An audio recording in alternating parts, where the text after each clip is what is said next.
I was working as an interpreter with the British Army in Afghanistan. Interpreter was on the first target for the Taliban, and the Taliban call us the British eyes. Brought to the UK for his protection, Ali, not his real name, thought his family was safe until his data was leaked. I have carried a dead body of the British soldier. I feel betrayed by the British government.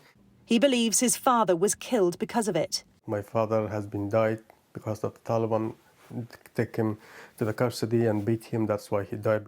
Ali's relatives are now in hiding in Afghanistan, fearing for their lives. Every day, every single minute, my family is waiting for their deaths because if anyone comes to knock the door, they think that it's the Taliban. He's among thousands of Afghans who helped the British military, whose names we now know were exposed 3 years ago. After his siblings were arrested, Ali raised concerns to the Ministry of Defence over his data in this email last year.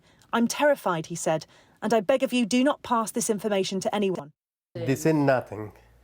They just ignore what I told him, and they never reply me back to this email.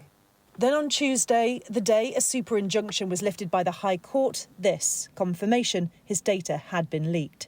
The Ministry of Defence is yet to respond to Sky News, while the Prime Minister insists there will be scrutiny.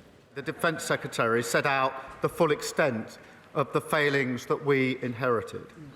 A major data breach, a super injunction, a secret route that has already cost hundreds of millions of pounds. Ministers who served under the party opposite have serious questions to answer about how this was ever allowed to happen. With thousands more Afghans being brought to the UK as a result of the breach, there's concern over whether it will create tension in communities like Bracknell, where hundreds arrived at this hotel earlier this year. These are people who risk their lives for British values, and what's more, those who have been supported on this scheme are given support to integrate into life in the UK. So look, I do understand why people raise legitimate questions. That's right and proper that they do that, and it's important that we answer those questions transparently, and that's why it's so important that we've got clarity on this secret Tory scheme. Ali's tried and failed, meanwhile, to get his family to the UK, and if legal action doesn't work, he says he'll go back to Afghanistan and give himself up. Adele Robinson, Sky News.